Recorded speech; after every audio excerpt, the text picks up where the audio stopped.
Hello, you're welcome to Cable Plus Property, your #1 online educative platform on all issues related to land and landed properties. This is where Nigerians and non-Nigerians have easy access to every information related to land procurement, building construction, land documentation, registration, and obtaining planning permits.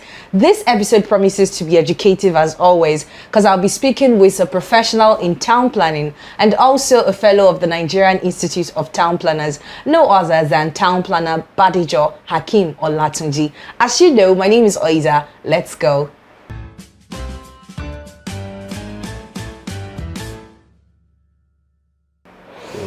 Now, so parts of our cities are old and require regeneration. So how can we achieve this? How can the government achieve this rather without raising eyebrow by the owners of the buildings? I mean, buildings that are considered distressed, dilapidated, and need to be regenerated. So what should the government do? What do you think the government can do for owners of these buildings before displacing them? No, and the government must... Nobody trusts the government again. Do you trust the government of your area? That's a dicey question. You see that? Nobody trusts each other. Even you, the members of your family, you hardly trust them again. The members of your family, you hardly trust them. We are losing trust and confidence in this country, and that's the area which we need to address. The people don't trust the government. If the government says they want to do this, another government will come and change it. I will give you an example. When I was in the government, I was in charge of Regeneration, and we did a beautiful report that the governor then, somebody, approved it. That, the whole of Regeneration, because they are sinking. It's a typical government area. Let's take that as a case study. It was sinking, and the total number of units in Regeneration, if I'm not mistaken, about 720 or 730. And we invited the developers to come and bid for it. That you can develop minimum. What we gave them, you must develop minimum of 2005. If you can do more than that, give us your business case. Let's look at it, and different. Before we even sent it out, we got opinions of both in the academia, developers. We packaged it, very good package that they were to give anybody that won the contract must give the state government 1,000 units, so that you can easily take care of 720, 730 existing resident. And that's another detail. Don't let me go into that. But the question is that you started seeing different selfish interests coming in, and that the thing will not, up to today, it has not seen the light of the day. So that's why I said people don't trust the government. And the people were buying in. I know we were doing meetings with the residents association, and they were buying into the thing, and the thing was going smoothly. All of a sudden, you see some people with other motives coming in, and it's everywhere. Even in individual family, the husband wants to go here, the wife is going the other way, or even the children are going this way. So until when we have sincerity of purpose, then people can believe and have trust and confidence in government. We are losing the trust and confidence, and that's where we are. Even the entire situation of the country, that's where we are today. So are you saying that it's unachievable? It's not that it's not achievable. It's achievable if you have sincerity of purpose. I said it. Sincerity of purpose and what you call it, your targets. You have your roadmap. Then first year, this is what you're going to do. There was an idea that the thing should be done incrementally. It's not that you remove everybody. In this part of the world, you remove everybody. And you'll be looking for places to give them or give them money. You can give them money to go and rent houses anywhere in the. But coming to relocation, bam, What happens with those who owns Tejo Show Market? I still remember that when Tejo Show Market was demolished, the idea was that most of the owners, the existing tenant will be incorporated or be given allocation, but maybe at additional payment and things like that. But at the end of the day, because of the banks that owns it, that gave loan, to the developer and things like that, everything changed. Most of the original owner could not own it back, and that's why I said we started losing confidence and trust in government. Now, I learned you're much interested in planning for the dead.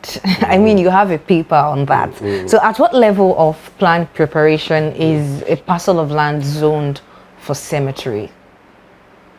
Let me tell you, one of the why we are having shortage of burial spaces or cemeteries in the country is that we did not get it right at the beginning, in the sense that cemeteries was regarded as institutional use. And what do you mean institutional use? Institutional use can be school, can be police station, can be government office and things like that. In the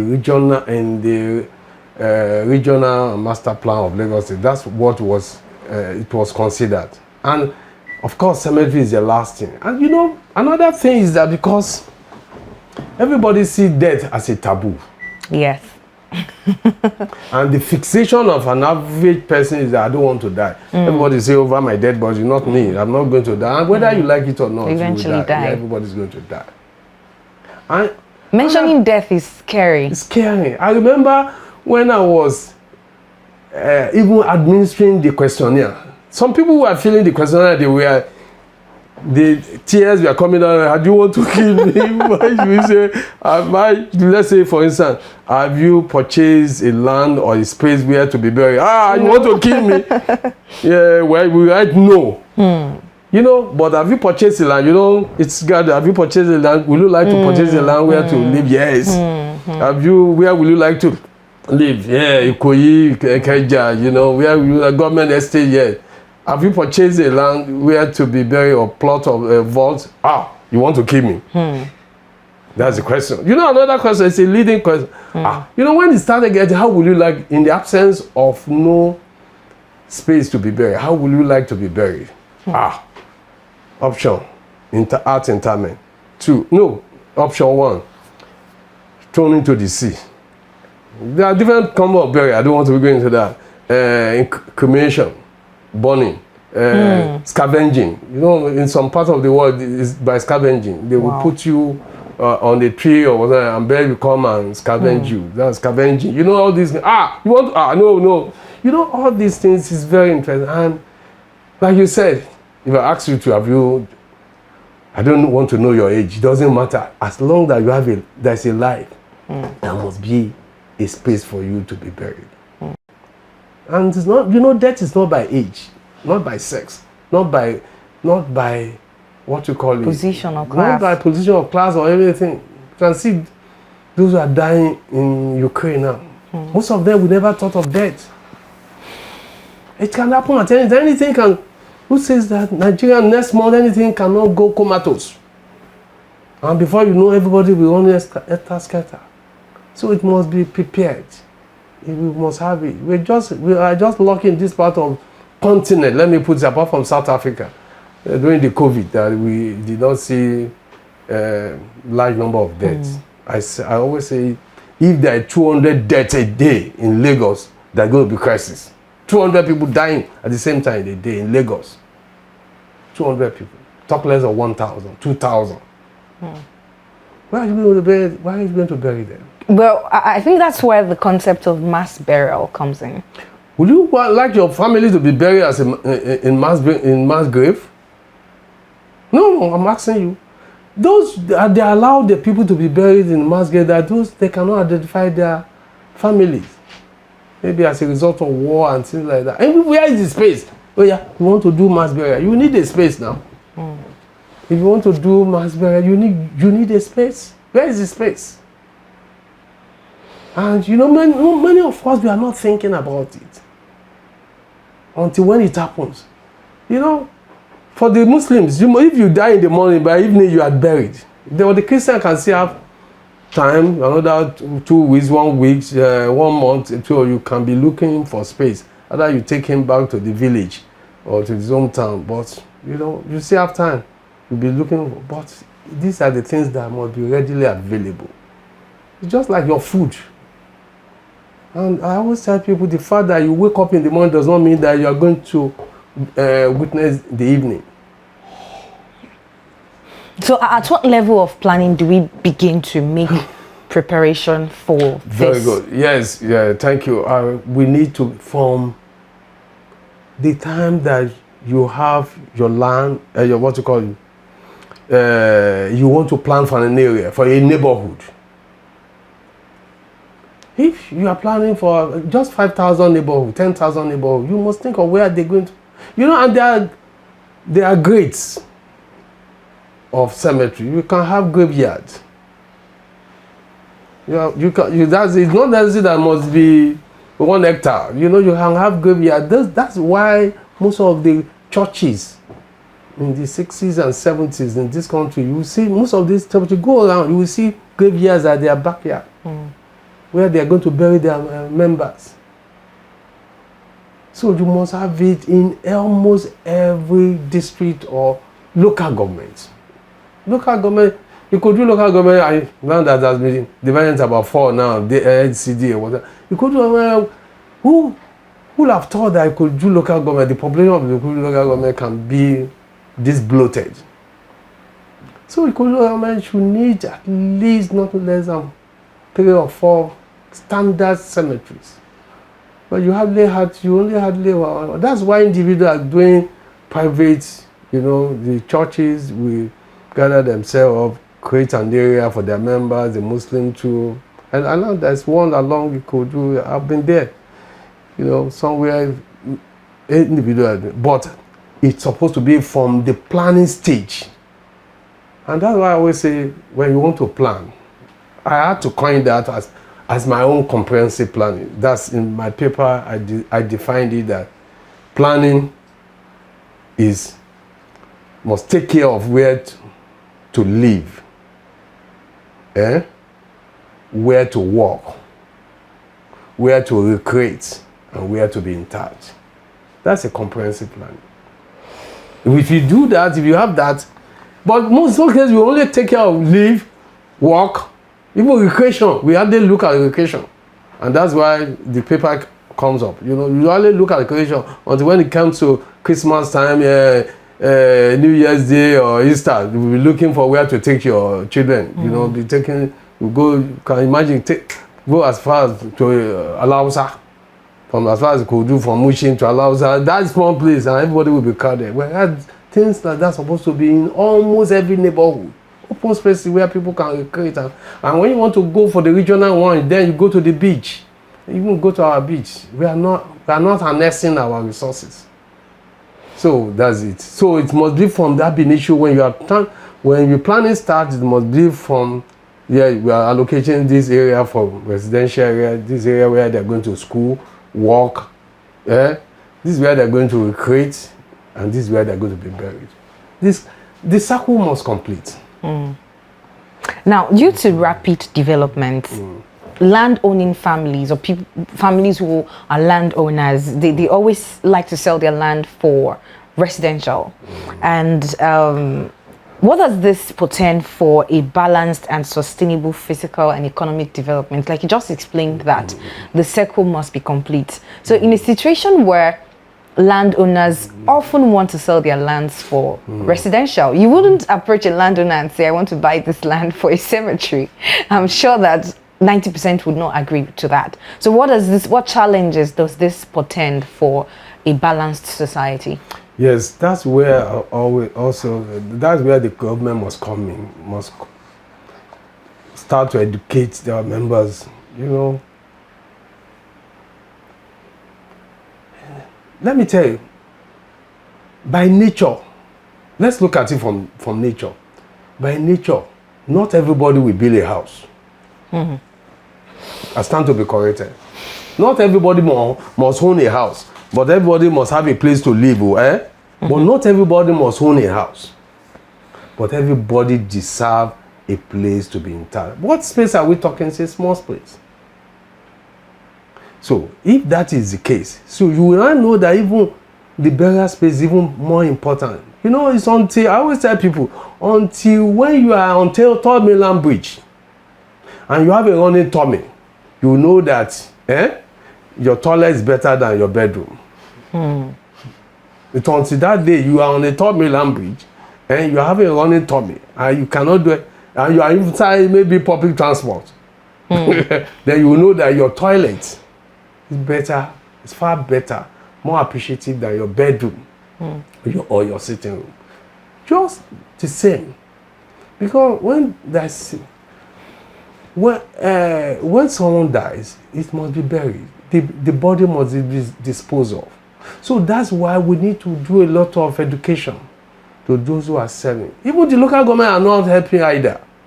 If they see any small place, like the 100 meters you talk earlier, they will use it as corner shops. They want to do empowerment. The people you are empowering, are they not going to die? Actually, what I'm saying, there's nothing bad that you have graveyards, you know, small graveyards in some areas, and that can take, you know, even what are we talking, within 1 acre of land. 1 acre of land is just about,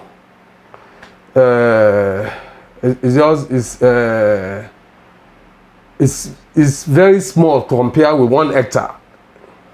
Do you know that you can bury 1,000 persons per acre of land? Whereas some people's houses are more than an acre of land. When I say acre, that's what they normally call 6 plots, Abi? 6 plots. So let me, in layman language, let me explain it. And when you want to do multi-chambers, you can have 3,000. Just on 1 acre of land. And nobody is looking at that.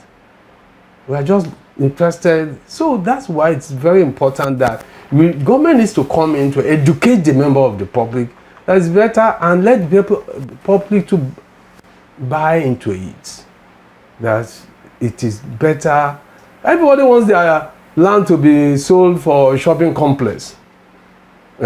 Housing and things like that, but there must be at an interval, there must be there. And another interesting thing is that when they want to use a land for graveyard or cemetery, they will give you the worst land, the land that you cannot use, swamp, that you will need to, by the time you are spending over 10 million, 20, 100 million to sanfill a land, will you use it for cemetery?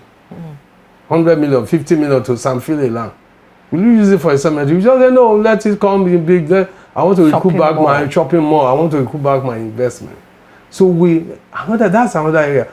We always give out the worst land, parcel of land for cemetery. We'll go on a quick commercial break and we'll be right back.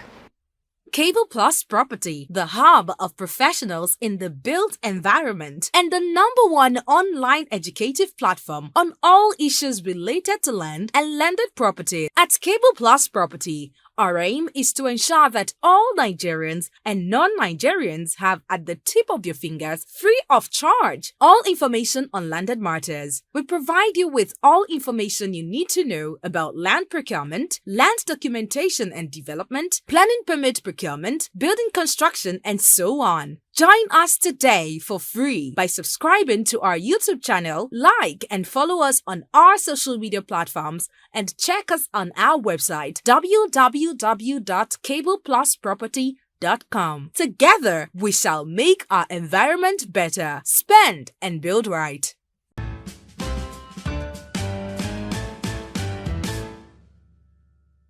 Welcome back. This is still the Cable Plus Property Show, and I'm on with Town Planner Badejo Hakeem Olatunji. So, in view of this now, what other alternatives would you recommend? Now, putting in consideration our culture, because we know how we frown at cremation, for example. Oh my God, I don't think that can happen in Nigeria. See that you don't want cremation and you have not bought a land, you have not bought a space for yourself. You know, like on a serious note, yes, you know, in my research, two different years, about I think 5 or 10 years interval that I did it. Do you know that 8% of my sample survey opted for cremation? I'm telling you. Wow.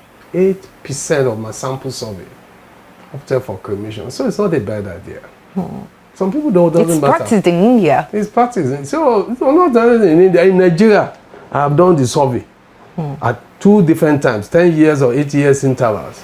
I did one that, let me tell you, I did one 1996. I did another one 1999. Yes, that's about 4 years interval, 3 years interval. They opted 8%.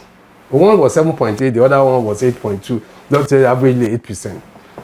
But that's low compared to if you're looking at how the low population. it is. With time, people will imbibe on it. Let me tell you, Britain, that is 90% Catholic, they have the highest cremation. Even maybe higher than even what you call it than Indian. Wow. 90% of population of Britain, they are what you call it, Catholics. Or let's say they are Christians. And Christians also frown at it. And the highest cremation is in Britain. Go and check. So apart from cremation, what other alternatives are available? Scavenging, no? Oh, they go for scavenging. I think that's learning. No, you see now when you are not ready to leave your land for that purpose, of course you will choose. You have options. Scavenging, or they throw it inside the water. Sea barrier. That's sea barrier. I'm imagining being in the sea and the sharks are feeding. You are died. You have died now. You don't need. You don't know about that again. How so do you can see the importance. You can now see the importance. People are not really seeing it. People are still saying that when it comes to that, we are going to take care of you. It's okay. Let's wait. You seem comfortable talking about this. How do you feel when you talk about this? I see that is your calling. Talking about death and scary things. Because I know it's going to come. I'm going to die one day. The time I'm going to die, what I'm going to die, and the condition I'm going to, I don't know. I have prepared, let me tell you, I have prepared where I'm going to die. I have prepared before I was the age of 40. And that was 25 years ago. I'm not yet died. Before I was the age of 40, I have said that. Immediately I did that study, I said, no, I must prepare. I've shown my family my site. So, it's not, the fact that you prepare, in this part of the world, our grandfather, our forefathers, they do good things. Planning, that's planning if you don't know. Even in the villages, if I die, this is where I should be buried. If mommy died, this is where I should be buried. They have done it. And their children don't change it. But today, they will change about that. They want to sell the land, they want to sell the property. And some people say, that's another thing. If it's going to devalue the house, it's going to devalue. Yeah. That's another ball game. And I don't want to be going into that. But the question is that when there is no alternative, when there is no space, when there is no when nobody prepare for it, you are not preparing for yourself.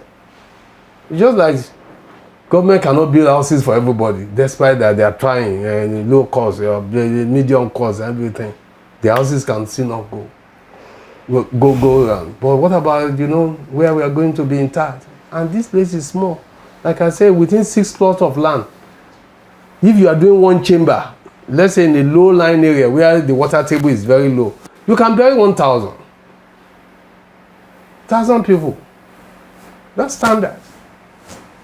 Now let's go back to talking about 1 hectare of land. So 1 hectare of land. So is a planning permit required for a cemetery? This question has been on my mind. Oh yes. At least before now, For the dead. You see now. Before now, that's another interesting question.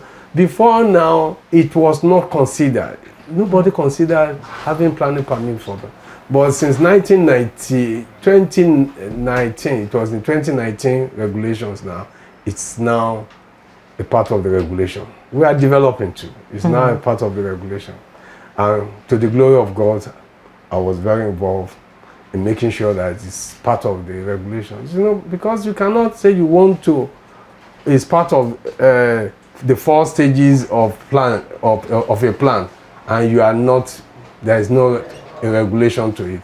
Of course, it's still at infancy. I'm sure with time, it's still going to be more developed. We started it, and at least let's start it. And the standard must be this meter. There must be a minimum of 24 meters or 20 meters from a residential area. You know, those little things, it must be bounded by roads or buffer zone and things like that. And the size, the total number, and it's now taken as a communal use rather than larger than institution. It's now regarded as a communal use. You know, when you say communal use, you know, we try to bring it down so that people can see that it's what it is. It's very important for them. So no matter the size of the cemetery, you should have a planning permit for it. Of course, you must. So that because no matter the size of your building, you must have a planning permit. Okay. So in that light, we'd like you to say something about this show, the Cable Plus Property Company. Oh, I'm telling you, when I came to this, when I entered this environment, I'm more than impressed. You know, I was saying that. Honestly, I'm really impressed. Let me just put it that way. I'm really impressed. Thank you I wish very you much. the very best. You continue to go better. You are doing a good job. At least I watch it regularly. Maybe I'm going to subscribe now. Thank you for your time, sir. And please subscribe. I will do that. Yeah. And that was the conversation with town planner Badejo Hakeem Olatunji, the man who's much interested in planning for the dead. Okay, don't forget to subscribe to this video, hit the subscribe button below, share the video with friends and family. Also head on to our social media pages at Cable Plus Property on Facebook and Instagram. My name is Oiza. I'll see you in the next video.